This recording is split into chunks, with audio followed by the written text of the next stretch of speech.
Registrering af timer. Hvis man nu åbner ordrestyring inde på sin telefon, så åbner man ordrestyring, så har man kalender, ordre, tilbud og tid.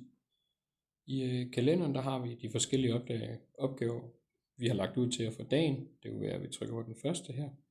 Der har vi middags, så har vi noget rutevejledning, gå til ordre, redigere og registrere timer nede for nede. Man kan sige gå til ordre, man kan også trykke registrere timer. Hvis vi trykker registrere timer, så kommer vi ind på den side her. Så skal vi vælge datoen og tiden, og hvilken timetype vi har. Hvis vi lige går tilbage, så kan vi også gå ind på ordren igen, så kan vi sige gå til ordre. Så kan vi gå op i timer, og så kan vi trykke plus, så kan vi igen komme ind på samme side. Nu går jeg lige tilbage igen. Helt tilbage. Vi kan også gå ned i tid. Man kan gå ind og trykke plusset. Så kan jeg simpelthen gå ind og finde den ordre, jeg har lyst til at taste timer ind på. Det gør jeg der.